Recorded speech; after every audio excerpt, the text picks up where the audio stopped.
All right. So we are does anybody remember if we're on 10B 10A3 or 10B1? Does anybody remember that? 10B1. 10B1. Top of the according to what I marked last week, top of the left-hand column. Right. Okay. So we're going to start backwards. And the issue at hand is that we have a statement that we start off with in our Gemara about the possibility of offering sacrifices without the temple. And this becomes understood by the Talmud to revolve around the question of whether the sanctification of the various elements of the land and the temple and so on, whether that sanctification which happened in the past, whether it endures or whether it falls apart, whether it's temporary, depending on historical circumstances. And we've seen different kinds of examples of that. And I talked about the fact that it's actually quite complicated, and there's a lot of murkiness about different examples that could be brought to bear to consider this question. So the Talmud is struggling also with whether or not we want to establish this as an ongoing dispute, a controversy between various sages, not just Amoraic sages, but also Tanaitic sages. Is this an ongoing, long-lasting, generation after generation? There are people that say, no, the sanctification was forever, and other people who said, no, the sanctification was only for its time, and then when destruction came, the sanctification disappears. And there are, as I said, a number of areas where this could be a problem. One is the land of Israel itself. Is the land of Israel still holy after the Jewish people were exiled from the land? And not only exiled from the land, but exiled twice. So there's a question of the first sanctification of the land. There's a question of, even if the first sanctification was not permanent, maybe the second sanctification was permanent. There's even a question about what are we enumerating as first sanctification, second? When does the holiness of the land actually start? So let me ask you, in your opinion, if we're talking about the land of Israel is holy in some way, when would that holiness have begun?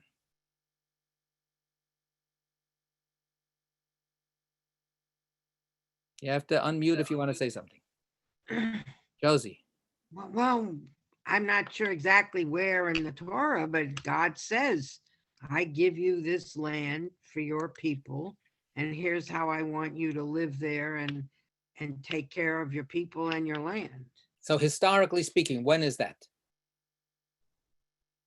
Somewhere in, somebody more knowledgeable than I will have to answer. Oh, so I'm okay. Let's see if somebody else wants to chime in.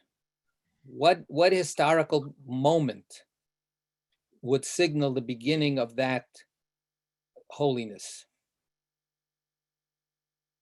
Let's take what you're saying. You're saying God says this, right? So when does God actually say that? All right, and Bill, what do you want to say? I think he said it when we were still in the desert, but following what you just said, I imagine it would be the moment that Joshua crossed the Jordan into the land and began the conquest of the land. Then it became, at least whatever he conquered, and there's some dispute obviously about that, that begins the occupation of the land, and therefore that initiates God's promise of holiness. So this is where we can, again, just acknowledge the question. the question then would be, is it God's say-so that sanctifies the land? Or is it dependent on human sanctification? Some kind of human effort to make the place holy. If it's God's statement, here I am, I've given you the land, we could even push this all the way back to when God speaks to Abraham, right? Before there is even a Jewish people. God promises, that's why we call it the promised land, right? God promises to Abraham, yes, you're going to have a whole nation that's going to spring up from you, and I'm going to give them this land, to walk around it. This is the land I'm going to give you. And even Abraham has to, that act of walking could be understood as an act of sanctification. That's the human, expression, putting it out into the world that this is the case. So I'm not going to, start sifting through all of the sources. I want to just bring this out in a very, very general kind of way. We might talk about sanctification as divine, or we might say, no, sanctification needs human input. And then we don't talk about God's speech as sanctifying the land, God's promise. God's promise is great, but we have to act on that promise. So the most common idea is that the land becomes sanctified for historical, practical, human purposes when Joshua comes into the land, leads the Jewish people, leads the Israelites across the Jordan. And then they go and they have to capture the land. And they have to say, this is a land that we're capturing for the sake of making this the Holy Land. So that would be the sanctification that would be the first, for most opinions, the first. Some, it's the second already. Then the question is, did that endure? We had the Babylonian exile, the destruction of the temple, and so on. Then we have the return of the exiles. So when the exiles return, we'll call it under Ezra's leadership to simplify things. Did that constitute the resilience of the Jewish people returning to the Holy Land? Or was the Holy Land actually re-sanctified by their taking possession of the land and taking possession of the limited amount of land, but nevertheless taking hold of it for the sake of creating a Jewish homeland? That would be the second sanctification. And then again, was that forever?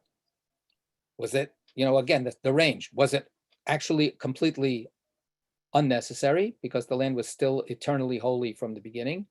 Was it actually necessary and it happened and that clinched the deal and the land stayed holy forever and ever after that? And then, no, maybe the exile dispelled that holiness. And we're waiting now for another act of sanctification. So these are deep questions that you could argue about in different kinds of ways. Then we have the pieces that are part of this, bigger picture. Jerusalem itself. That's what got us into this discussion. The difference between Shiloh, and Jerusalem. Right? Once Jerusalem was sanctified, remember there was a time when we were all in the Holy Land. We were having a wonderful, time being in this God-given land, but we didn't really have a central shrine. So that central shrine finally gets sanctified. What do we think about that? Does that central shrine retain its sanctity even though it was knocked to pieces and destroyed?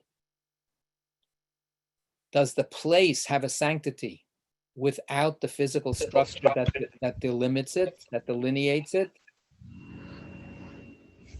So that's another question, right? Then we have the temple itself, not just Jerusalem. Maybe the temple is a special case.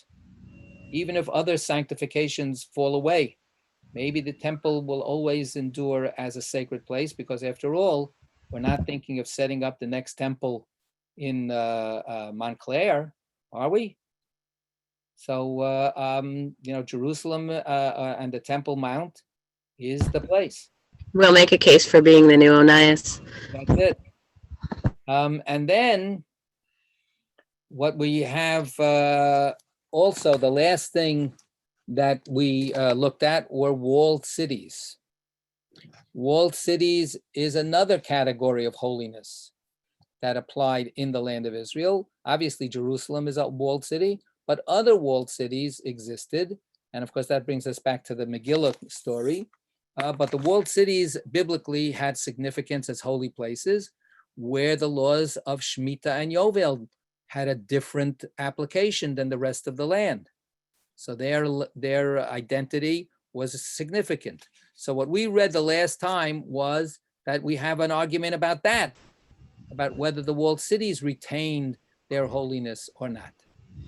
So I want to just summarize that there are plenty of discussions. It's a vast literature. There are many pieces of the Talmud, not just here, but other places. And some of what's happening here is quoting different parts of the Talmud, where these discussions revolve around different pieces. And the question is, the big question is, are they all connected? If you say, X for one of them, are you saying X for all of them? Or if you say X for one of them, you could still say Y for the others. Can you differentiate? If you think that the holiness is something that's enduring and eternal, does that mean all of these examples of holiness are enduring and eternal? Or could you split the difference and say, no, in this particular situation, in this particular issue, I think that the holiness is forever. But in that other situation, I think that the holiness is contingent. So these are some of the big questions that our Talmudic discussion participates in without actually a big, a final resolution. Yeah, Jen. So I just have a question, because it seems to me if we're looking at all of these questions in today's light, our answer is forced to some extent if you're not an Orthodox Jew in line with the rabbinate that controls Israel, because right off the bat, we're not going to necessarily follow the chief rabbis of Israel on issues of conversion and all sorts of things. So our answer is already kind of forced that we can't centralize again. Not if you're Reform or Reconstructionist or any other kind, or conservative, or any other kind of, any other kind of non-Orthodox Jew, even modern Orthodox probably. Well, so I think that I gave the example of Uganda, whenever it was a couple of sessions back, where in a radical way, the question was asked, are we still wedded to the idea of the land of Israel as being the only place that the Jewish people can call home? Right? So that's a kind of a secular version of this holiness thing. And again, you could split it. You could say, no, the land of Israel is holy. When the Messiah comes, we'll all go back to Israel. But right now I want to save Jewish lives. So I want to go to Uganda just to save Jewish lives, but, hold off. But in a fundamental way, that was part of the question. Secularists in general have a different idea of what holiness constitutes holiness and what endows things with holiness. Non-Orthodox Jews, to use a very, very broad brush stereotype, which is, totally ridiculous, but nevertheless, the whole idea of holiness, I think, is a big question for non-fundamentalists. What does that mean to talk about something being holy? What endows something with holiness? And then what are the ramifications of that? If you say something is holy, so what? What does that mean? Sometimes we use the word holy simply to mean it's very dear to me. It occupies a place in my heart, a special place in my heart. Does it have practical ramifications to say that Israel is holy? for again, that just Well, sure, it can be a big driver to have recreated Israel as a homeland to begin with, for sure. I realize that it was a lot of secular Jews who did that, so I don't know what they. It started from religious Jews, and then it was secularized into a secular political movement, fed also by 19th century nationalism and stuff like that. But again, where should we be? Where can we find a home? We have history, in an ironic kind of way, from the old-fashioned rabbinic perspective. History destroys holiness, right? The historical record that we have is a record of suffering and destruction of the temple and exile. So the historical forces were forces that actually challenged the holiness of the land and of Jerusalem and of the temple. Well, by that same light. One second. From a secular point of view, history is exactly what endows these places with holiness. It's because of our memory of the fact that we had this place, that we lived once upon a time here, that our culture grew up in these environments. That's what endows these places with holiness. It's not God, right? Whoever God is, if anything. But it's actually this kind of accumulated civilizational and cultural experience. What did you want to say? Well, if you're secular, you really don't have to worry about re-centralizing our religion, because you're not going to care what rabbis say anyway. Don't put it on the rabbis. Ask your. But I'm saying, like, if Israel suddenly rebuilt the temple somehow and didn't mess up the Dome of the Rock, I don't think that's possible, but I've been told it is. And suddenly we had this new central kind of supposedly central thing. That's not going to be accepted by all religious Jews. There's no, and by liberal Jews, it can't be, because the ultra-Orthodox would be in charge of it. I think that a secular Jew could still theoretically identify in their own terms the holiness, the centrality of the land of Israel and of Jerusalem, because of because of this historical history, for sure. And what the ramifications are would be different than what a rabbi would say, but that's not neither here nor there. But I think from our point of view, we have to not go there. Like, liberal Jews can't really go there in the religious situation of Israel right now. It's like not an option to recognize some central authority in Israel, even if they get a new temple up. No, I don't. I think you're wrong. Theoretically, realistically speaking, everything is messed up. Israel is in a really bad, messed up place right now. So I'm certainly acknowledging that, and a lot of the problem is because of the fundamentalist religious Judaism that has power there. But there's enough blame to go around, and the challenges of anybody on the spectrum of Jewish identification, a little bit religious, a lot religious, not religious at all, believing, not believing, that spectrum, everybody on that spectrum is challenged, and the land of Israel was reclaimed, as you pointed out earlier, in large part by people who were very secular minded, but who had a dream of creating a centralized Jewish home. And maybe dispensing with rabbinic authority, but they wanted to create a government. They wanted to create a real centralized system. The challenge of a democratic centralized system is a challenge all over the world. I'll just point out as a tangent, teaching that I've shared before. My favorite rabbi of semi-modern times, Rabbi Chaim Hershenson. So he has a long halachic analysis of all of these Talmudic questions and the sugyot and back and forth.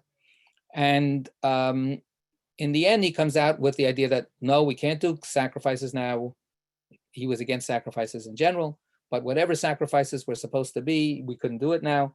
He says what we need to do is, on the Temple Mount, create a religious center with no specific religious symbols of any religion, so that the whole world can see that place as open to all of their spiritual aspirations. And it should be a focus for all of us to unite in our spiritual dreams for bringing goodness and holiness and peace to the world, without definitions that would be exclusionary. So, he's writing this in the 20s. He's writing about 100 years ago. And he was an Orthodox rabbi, and he nevertheless felt that he could find this kind of like walk between the raindrops, a path. Clearly nobody paid any attention to him whatsoever. But we shouldn't say it's impossible to do this or that or the other thing. People come up with all kinds of amazing things when they feel that they have to. But the question is a live question. The question is a real live question. And unfortunately, the tendency has been to use these questions, if you affirm holiness, as weapons against other people. So that's the tragedy of it.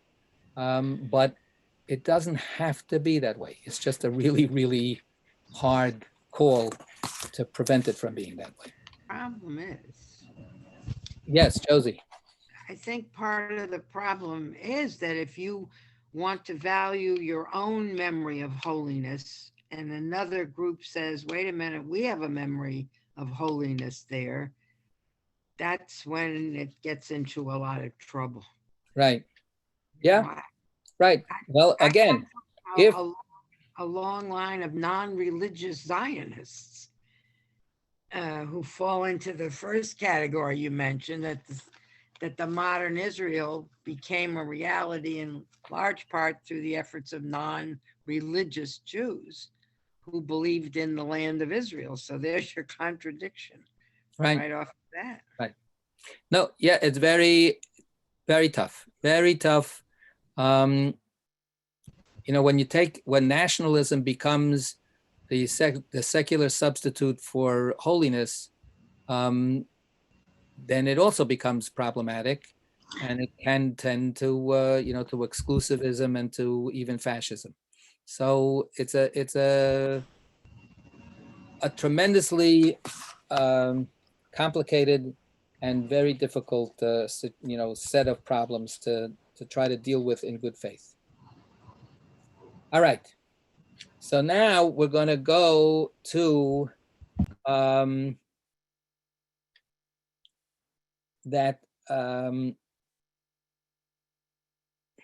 we read, I'm going to go back to 10.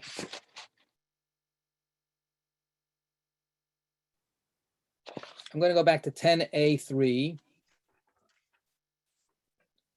And we're going to start from the left-hand side, the bottom of the column. It's a short column, but yet they pointed out a contradiction.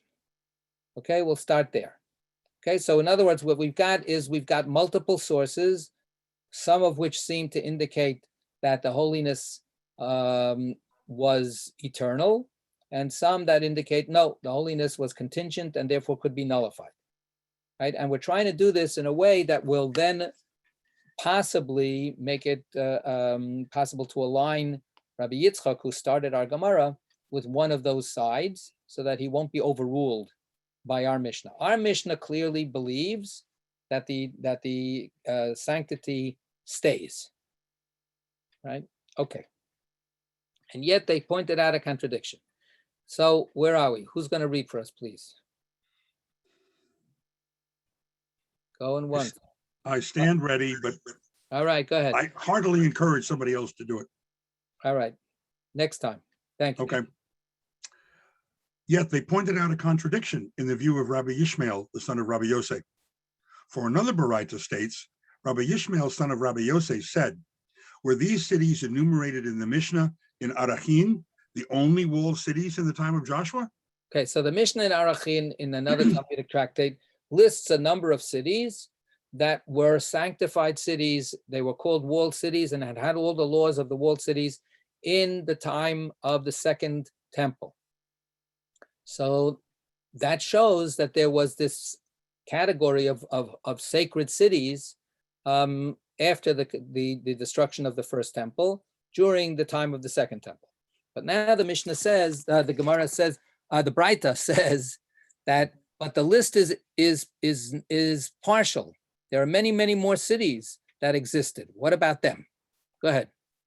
But was it not already stated in the Torah that Moses and Israel conquered 60 cities, the entire region of Argov?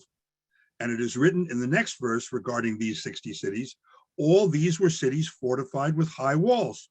Thus, there were many cities in Eretz Yisrael that were walled at Joshua's time. Why then did the sages enumerate only these listed in the Mishnah in Arachin? Because when the exiles ascended to Eretz Yisrael, they found along their route of return these walled cities that are enumerated by the Mishnah, and they sanctified them.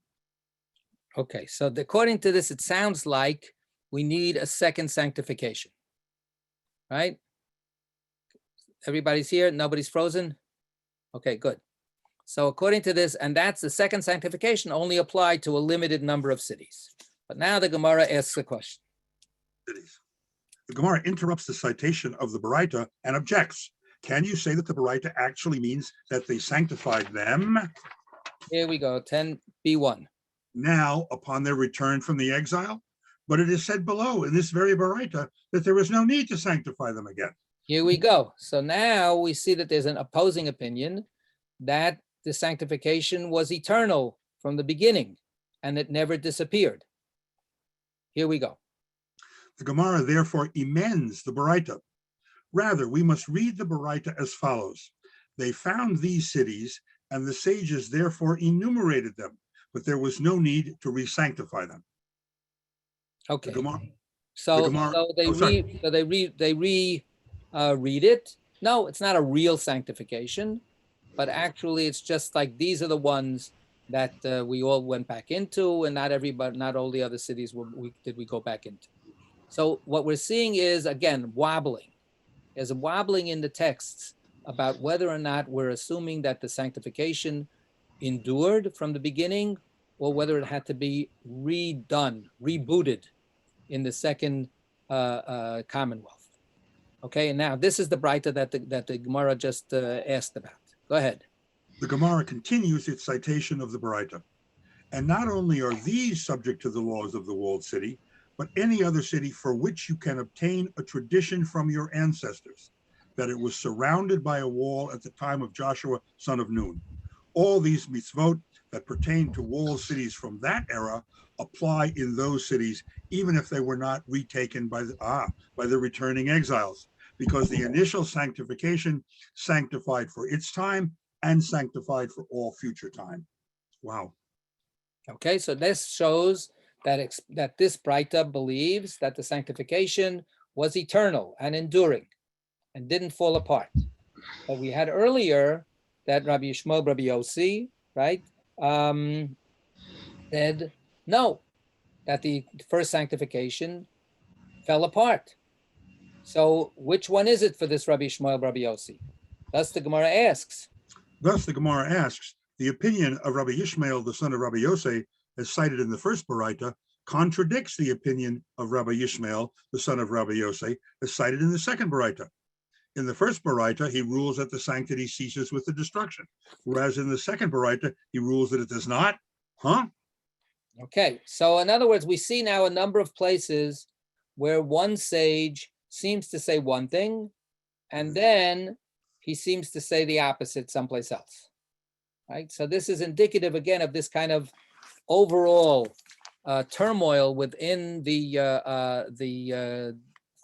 discussions that are taking place. Do we try to hold on to can we conceive of the sanctity of the land and of Jerusalem disappearing? That would be a horrible thing to think of. So there's this push to say no. At the same time, there's a kind of a realistic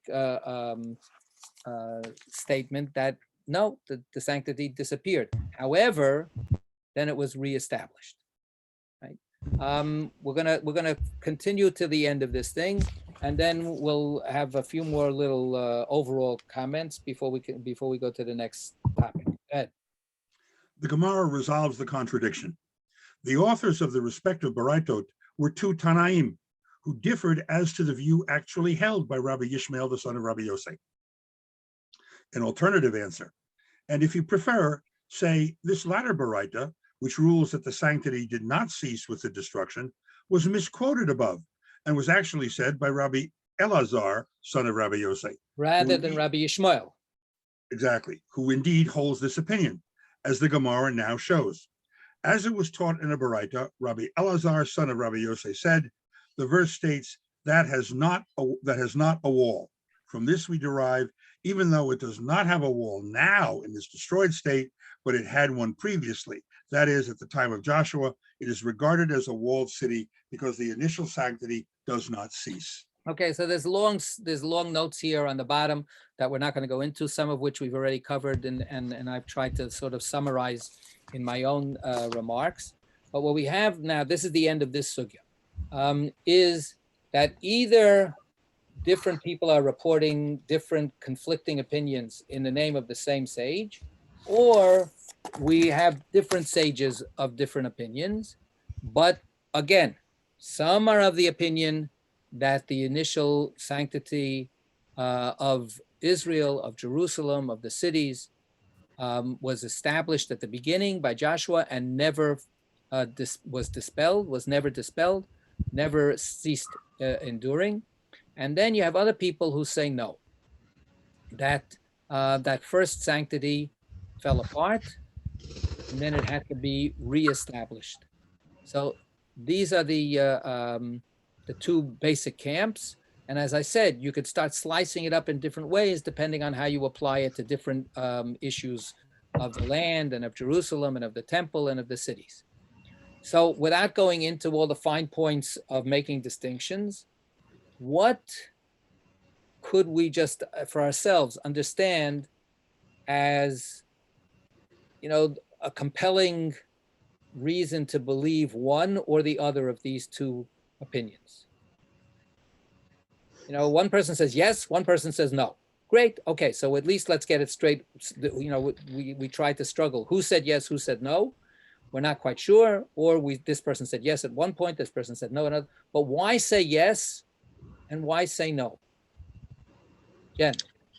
I actually don't have an answer to that, and I don't really have a horse in this race to begin with. But if you wanted to kind of compromise, I could saying, well, the people needed to see that and understand and really get that the land was sanctified. So you're going to re-sanctify it regardless of whether it was already sanctified. Like, I have heard that if you have somebody you're pretty sure is Jewish, but not 100%, that you can put them through a conversion so everybody knows it's completely kosher.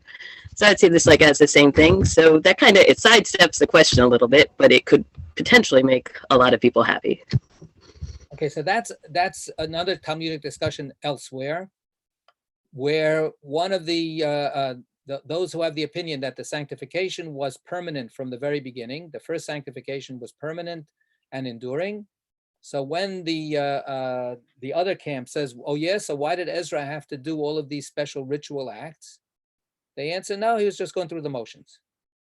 He was just doing it to sort of like ceremonially, you know, make people happy, but it really wasn't necessary.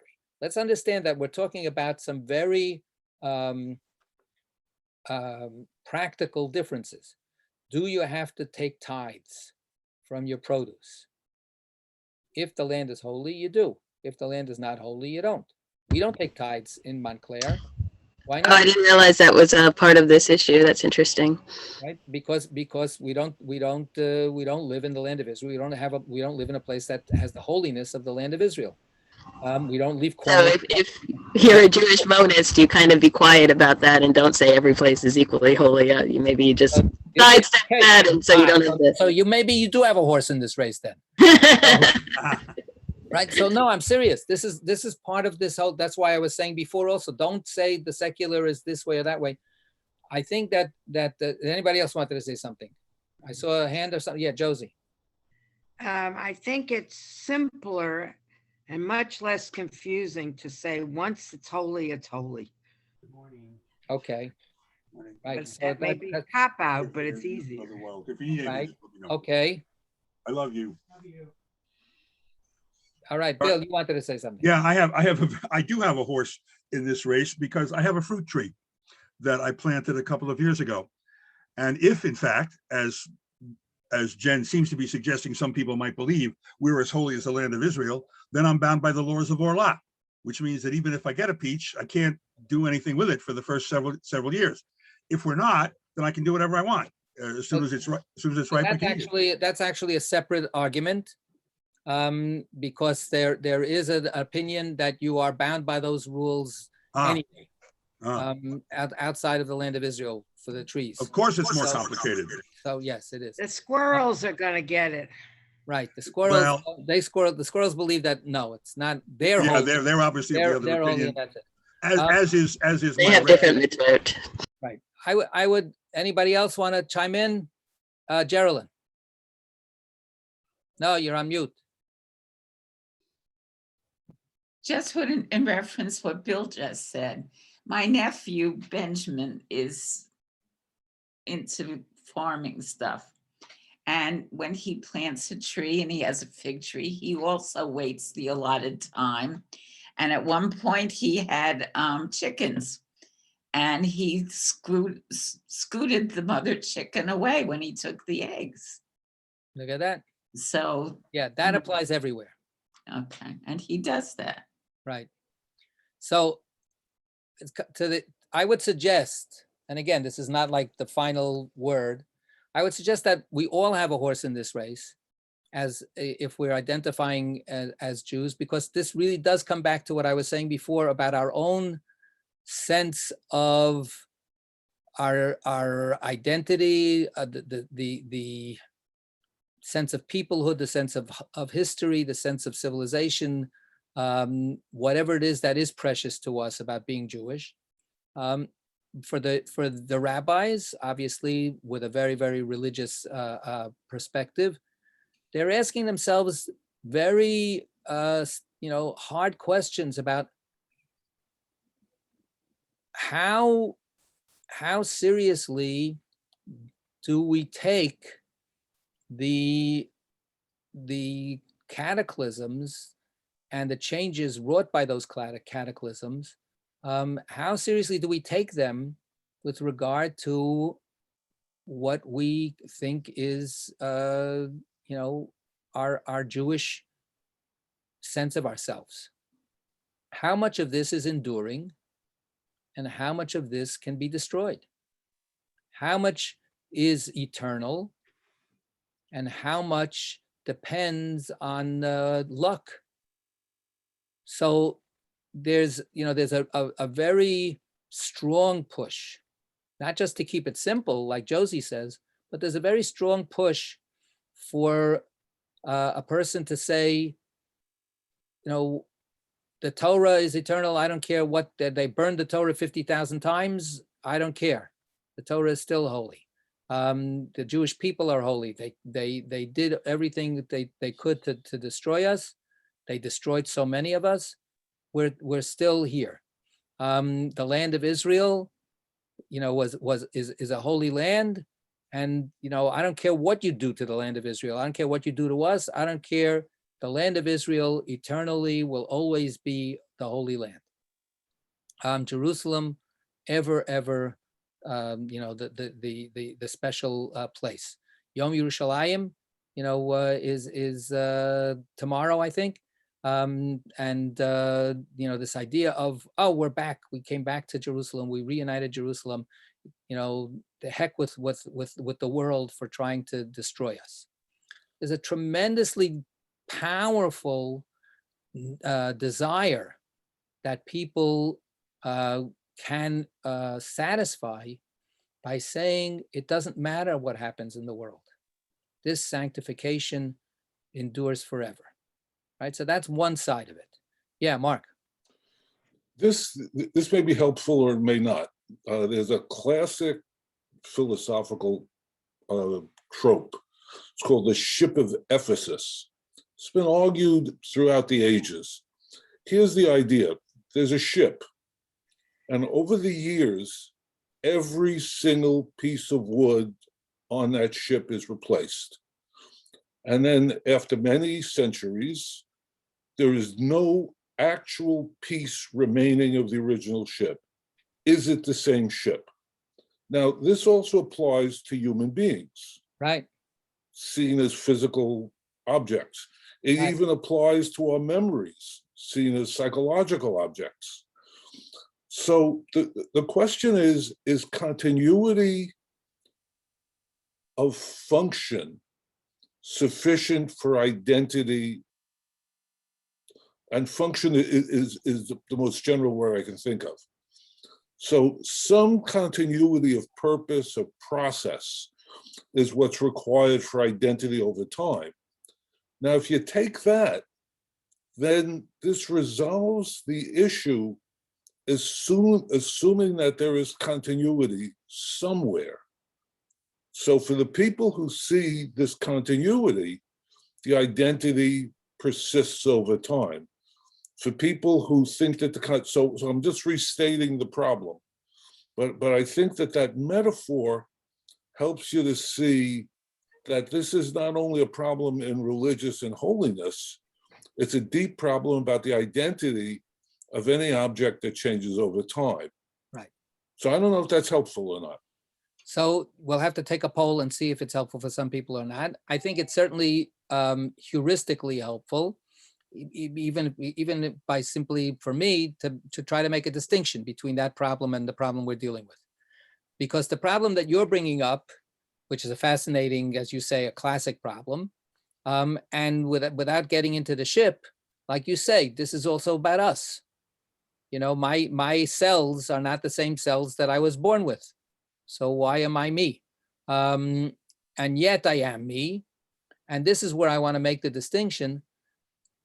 The continuity that you're talking about in the ship or in the person is preserved, at least in a physical way, in the fact that you can point a finger at that ship and say, there's the ship, or here's my body. And yes, in terms of the constant renewal of my cells and so on, it's not the same cells in a micro level, but in a macro level, here I am, I'm growing. I'm not the same size as I was before, I'm changing, but I'm still somehow or other, rooted into in my continuous being of who I am. The problem that the Talmud is struggling with in a fundamental way is that continuity is destroyed. The land of Israel is not simply the dirt. We're not talking about the dirt. We're talking about it as a home of the Jewish people, where the trees that grow, we're going to pick the fruit and decide which year the fruit is from, whether it's my field and whether there's going to be a corner left over and so on. So once we get thrown out of the land, it's as if the ship was blown out of the water. So the fact that somebody afterwards can rebuild an exact replica of that ship is a different question than the ship that's continuously being rebuilt as it continues to function. I would just say that's a really, I think, an important distinction, which makes this problem much more of a crisis. And but on the other hand, you're pointing out there's some kind of continuity. What's the continuity? The continuity is the continuity of consciousness, the continuity of the Jewish people thinking about this, praying about this every day, thinking about coming back to the land. And of course, for some people today, that means that's nothing. It means nothing, that we're just colonialists. And for other people, that means so much and changes the whole complexion of what our political situation is in the Middle East. So that's part of the question. And I want to then go, and again, using Mark's example, to the other side.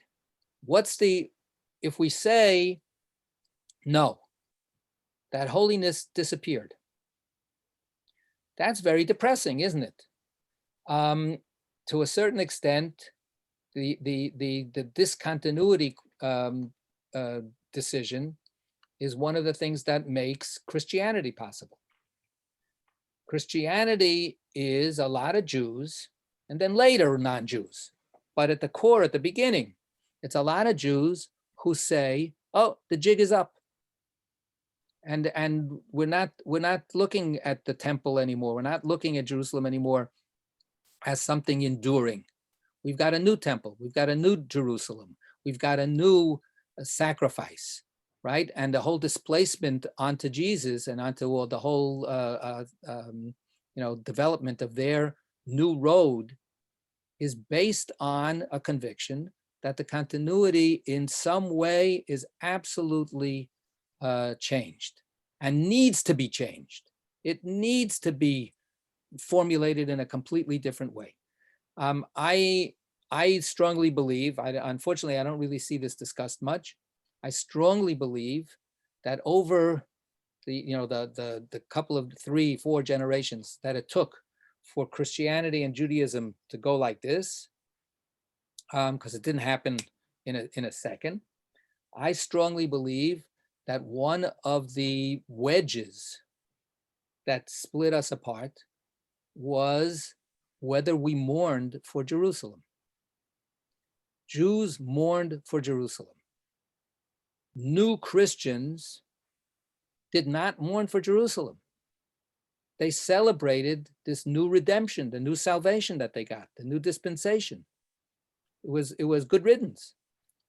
So there was a fundamental break in whether we're trying to hold on to that or not, in whatever way.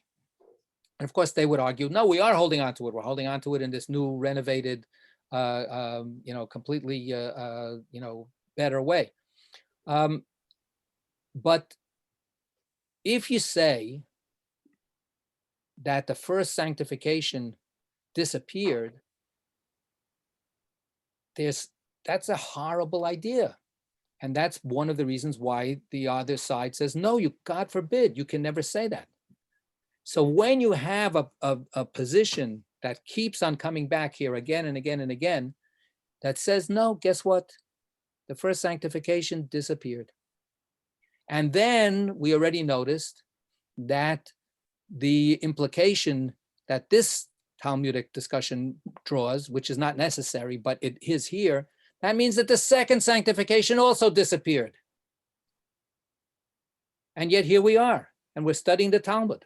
What are we, crazy? What the heck are we doing? We're affirming that all of this holiness went up in thin air. And then we're still studying the laws of tithing, studying the laws of Jerusalem, praying for Jerusalem, and so on. So there's this very, cussed kind of stubbornness, which is very realistic and says, you know what? The world does do terrible damage, and real things are real. And the destruction of the temple was the destruction of the temple. And you know what? I'm going to still hope for another temple. I'm going to still hope for another one. And that holiness will have to be reestablished. We're going to have to redo it again. I'm going to do it again. The definition of being crazy, right, is you try it again. The same thing. Of course, what the Talmud says is, except that for the last time, it will be forever and ever. The last time will be indestructible holiness, because it will be with divine assistance. So is a reading of history that's a little bit different. And in the end, couched within these kinds of formulations and couched within these halachic questions, we have that that distinction of how you actually view what's going on with history. All right. Any other comments before we go further? Yeah, Josie. You or Mark spell the name of that theory, the ship of something? How do you Eph- spell it? Ephesus, it's E-P-H, lots of E's and U's and S's. Ephesus. And you can help Mark this. I mean, there are other images that are used.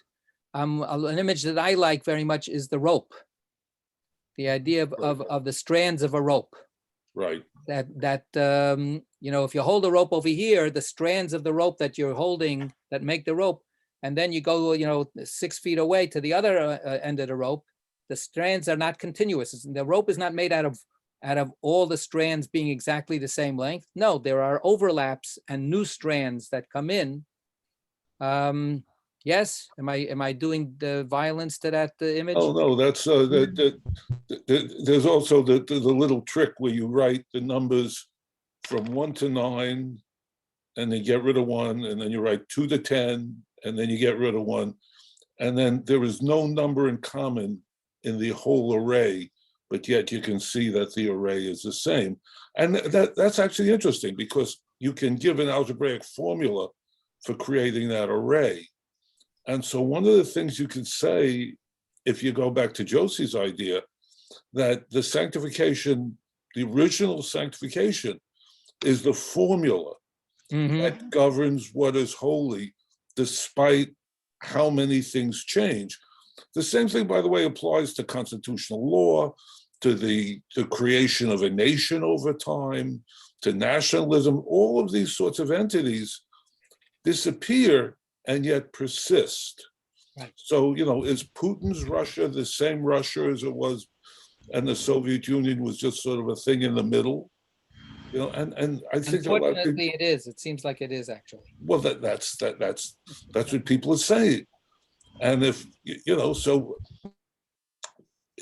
well, anyway, on and on and on. Right. So the problem is, how do you identify complex historical entities or even complex biological entities that are constantly changing? And do you need to posit something like an eternal God or an eternal devotion to the Constitution in order to keep the identity or patriotism, you know, inculcated by appropriate children's books? You know, how do you create the identity of an object over time that's complex and constantly changing? So again, there are lots of metaphors for this all throughout recent philosophy and ancient philosophy too. Ephesus goes back to the Greeks, obviously, the classic Greeks. Right. So again, just 2 little points. I would say again that there's a little bit of a difference in asking that question, whether you're asking it from the outside or the inside. Right. So if you like Jen said before, if you have a horse in the race, it's a different kind of question, right? Than if you're just a philosopher from the outside thinking about questions of identity and continuity and so on. So, and of course, for the rabbis and for the Talmud and for us, this is our question, right? It's not just a question about how things work. The other thing is we have it in the Torah already from thousands and thousands of years ago, when Moses says that you know, the Torah that we're getting, this covenant, it's for people who are here today, and it's for people who are not here today. Right? This is going to go on. It's not about just only me in my limited, finite, you know, existence. It goes on for generations, for people who are not present at this moment, have no, you know, they're not yet around, as well as people who are already have passed away, right? And whether they know it or not. So it's a you know, a very deep issue for living. Sylvia. You bring up one thing, then I'll go back to it, which is the concept that the current generation has to take care of future generations. For instance, the question of climate change, which we're facing as a universe today, as a globe, not a universe, there's a globe today. But I had a totally different thought, which was, and I have no idea where it will go. There's something universal about Jerusalem's holiness. Say what you will about Christianity, Jerusalem is still a very special place for Christians. The same with Islam. Muslims, the Dome of the Rock is essential to Islam. So the question is there a universal concept about why Jerusalem? Yeah, well, it's not universal. It's Well, I mean, universal in the sense, a unified concept as to why Jerusalem. it's very, I mean, it's simple. In fact, the Jews started it, and then the children religions, the daughter religions that came out of Judaism inherited it. So I've got back three The steps. Chinese don't think Jerusalem Well, is. I'm using Western, but So Western only in the sense that the Native Americans don't think Jerusalem is. I understand. So I that's it. It's Jerusalem was Judeo-Christ- sanctified. Jerusalem was sanctified by the Jewish people, and then Christianity comes out of Judaism, and Islam inherited a tremendous amount and built on Judaism. So those two daughter religions maintain a special affinity to Jerusalem. Okay, but It's what not was a mystery. what was there before? What was there Did before they was find it? Hmm? all kinds of, look, all over the world. There I- was Stonehenge, and there was With special places. yeah, all over the world. Do we think it was a No, special place Benares, is that how you before? pronounce it? Benares? Ararat, No, Benares, in, where is that? In India. India. India. Oh, okay. Yeah. Everybody's got special places.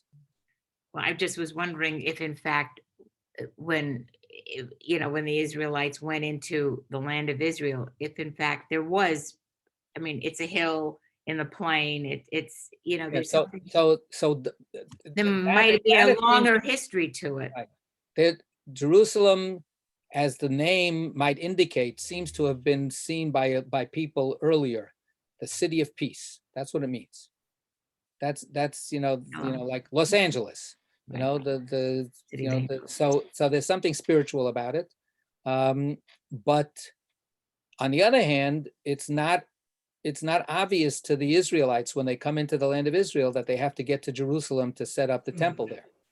They're going around for a few generations until David gets a vision that that's where it has to be, at this granary, that Arnon's granary has to be turned into so it's not even a shrine that was a shrine already.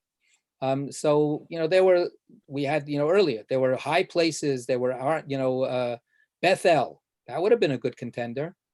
The house of God, Bethel, Jacob's vision of the ladder, that would have been a good contender. Shechem was a contender, and it was a continuous contender for the 10 northern tribes. They said Shechem. The Samaritans think that Shechem is the right place, and Jerusalem is phony. So this is up for grabs all over the place. Okay, David.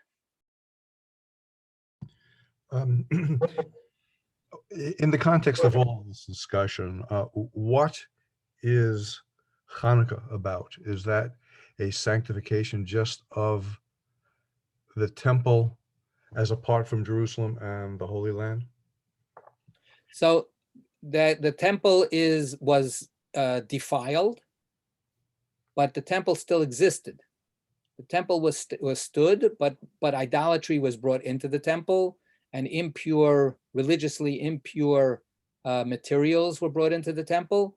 So what Hanukkah is about is the cleansing of the temple. And when we say rededication of the temple, it meant, cleaning out all the schmutz, all the spiritual schmutz, all the political schmutz that was there, and restarting a service to God that was to God alone. But the buildings weren't destroyed. That crisis didn't happen until later and earlier, right? So that's it. Hanukkah is about rededicating, right? But not reestablishing the sanctity. The sanctity didn't ebb. The sanctity wasn't destroyed. The sanctity was violated. That the Torah recognizes all the time. An impure person entering the Mishkan doesn't destroy the sanctity of the Mishkan, but he does do something terrible. It's a sin against the Mishkan, but the Mishkan's holiness is what makes the sin real. Okay, That's thank partly what's going on now. What's going on now is, can you go up to the Temple Mount? We're not religiously pure. Can we go up there? Well, if the sanctity is still there, we can't. If the sanctity is not there, we can. So these are some of the questions. Okay, we're going to lay this subject to rest now. And now we're going on for the next bunch of pages. We're on 10b4. And we're going to go on till the end of the chapter, till 17. So a whole bunch of pages now are devoted to what has been called Midrash Esther. So what we're going to have is a continuous discussion that works through a substantial bulk of the book of Esther, the scroll of Esther, the verses, with a lot of midrashim about those verses, starting with chapter 1 and then going through the whole book. So scholars have noticed this as being, in a certain sense, a kind of an independent literary unit. We'll see where the stitching comes in, what actually attaches this little mini book to our Talmudic tractate. We'll see that in a second. But in a certain sense, it's a freestanding literary product. Just like we have other books of Midrash. We have Midrash Rabbah, and we have Tanchuma, we have all these other kinds of Midrashim, Midrashic collections. This is an early Midrashic collection produced as a work dedicated to simply expanding on reading the Megillah. So obviously it's nice that it's here in the tractate Megillah, but theoretically we could imagine it on the library shelf as a separate pamphlet. And it was put here, and as a result it got preserved, because had it not been put here, it would have been a little pamphlet, and who knows if it would have continued to be remembered as time went on. So back to history again, and what history does to us. So we're going to begin now at 10b2.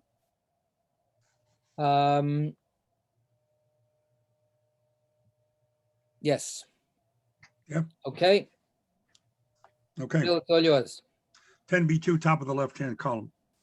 The Gemara discusses the opening verse of Megillat Esther. And it was in the days of Ahashverosh. Rabbi Levi said, and according to others, it was Rabbi Yochanan who said, the following statement is a tradition that has been passed down to us from the men of the Great Assembly. Whenever the term Vayehi, and it was, is mentioned in scripture, it is nothing but an expression of pain. That is, it introduces a painful narrative. Okay, so this is now the beginning of the Midrash. And scholars have noticed it's fine. We're going to just keep on going. But what makes this place in the tractate? Why wasn't it put at the beginning of the tractate? Why wasn't it placed later in the tractate? What is there a little hook that makes it appear over here? So we know that the rabbinic literary production often takes a kind of a phrase as an organizing element, and then a whole bunch of things get glommed together, even though they don't have a topical connection, but they have in common the phrase itself. So for instance, we just had a whole bunch of Mishnayot, right? What unified the Mishnayot that we've been looking at for the last, whatever it is, 5 pages? I don't mean Schottenstein pages. I mean Talmudic pages. What unified all of that chain of Mishnayot? Yeah, Ein good. Ein Bain, right? Bain. There's Ella. no difference between X and Y except Z, right? And the X constantly changes, and the Y constantly changes, and the Z constantly changes.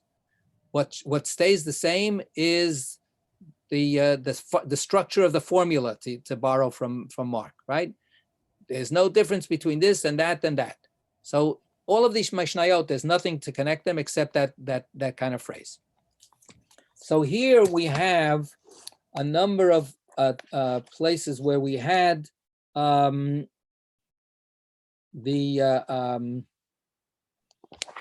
phrase, and we had it before, and now I have to find it in this whole, business here. Well, right now I'm going to leave it alone. I'll find it next time. But the idea of I heard, remember, I heard this, I heard that, I heard this. So this, now we have the following statement is a tradition that was passed down to us from the men of the Great Assembly.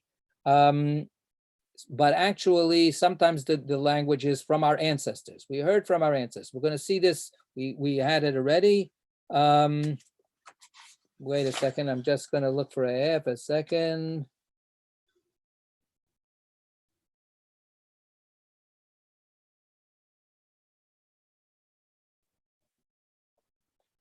Da, da, da, da, da.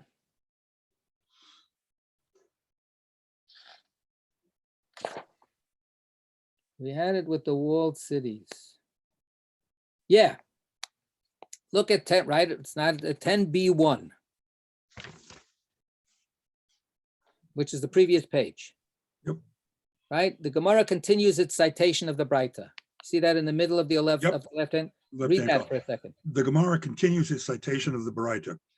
And not only are these subject to the laws of the walled city, but any other city for which you can obtain a tradition from your ancestors. Right. That So it there's was- the phrase, Masoret biadcha me'avotecha.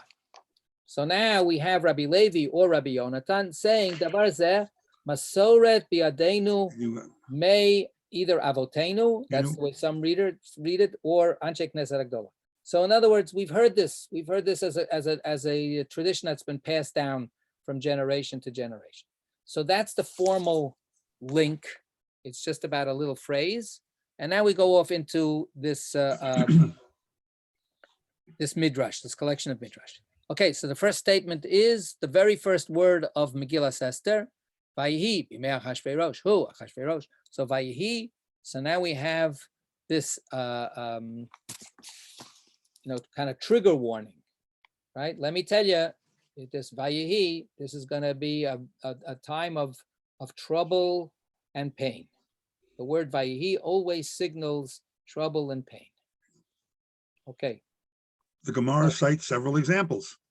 Vayihi b'mei Achashverosh. And it was in the days of Achashverosh. There was Haman who sought to destroy the Jews. Okay, that's our example from Megillah. Go ahead. And it was in the days when the judges judged. There was a famine that followed. And it was when man began to increase upon the earth, is followed by Hashem saw that the wickedness of man was great. And it was when they journeyed from the east, is followed by, come, let us build a city. And it was in the days of Amraphel, is followed by, they waged war. And it was when Joshua was in Jericho, it is followed by, with his sword drawn in his hands. And it was that Hashem was with Joshua, is followed by the children of Israel transgressed. And there was a certain man from Ramatayim, is followed by, for Hannah he loved, but Hashem had closed her womb. And it was when Samuel was old, is followed by, and his sons did not walk in his ways. And it was that David succeeded in all his ways, and Hashem was with him. This resulted in, and Saul eyed David, and it was when the king David sat in his house, David was told shortly thereafter, you shall not build the house, that is the temple.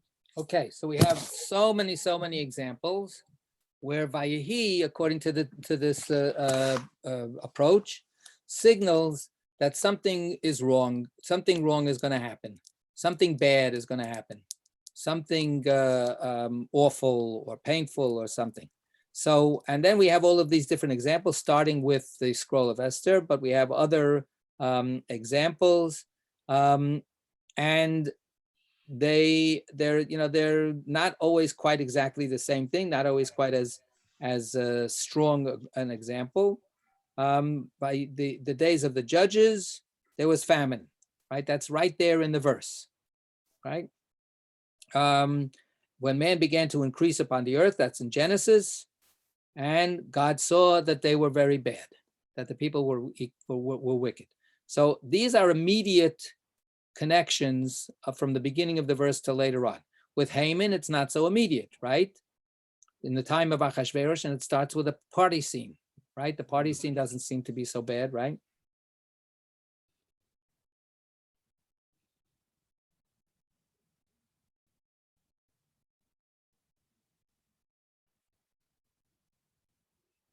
Rabbi, you're frozen.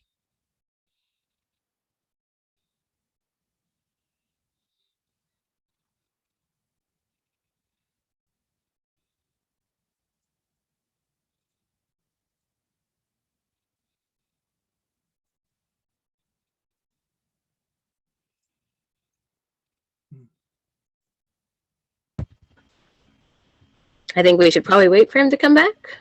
Yeah, I assume. There he is. so. Yep, there he is. You're still muted, Rabbi.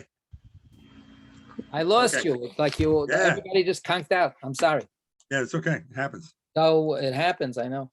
So Vayehi.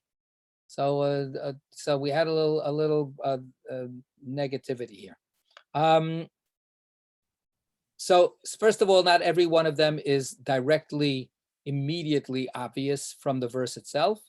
Second of all, it's not always clear who it is that has something bad happening. Is it that somebody is sinning, or is it that somebody is being punished who is not a sinner? Right? Each of these are a little bit different. The Joshua one, so the Amraphel one is there's a war. Of course, in the end, Abraham has to go and save Lot, who's a hostage in that war. Then you have Jericho is besieged. Joshua is about to begin the conquest of the land, and you have an angel that appears to Joshua and scolds him that he's not, according to rabbinic views, he's not spiritually preparing himself to do this holy work. And then you have a kind of a paradox, and it was that God was with Joshua. That sounds pretty good, right? So God was with Joshua, and yet we betray God, and we take from the spoils of Ai. There was a certain man from Ramatayim, Tzofim. That's an interesting one, right? And it says, what's the bad part? For Hannah he loved, but Hashem had closed her womb. So there we have it. It's a little more subtle, right? So the Vayehi is introducing something that should look like it should be okay, it should be a nice thing, and yet there's an underlying sense of pain.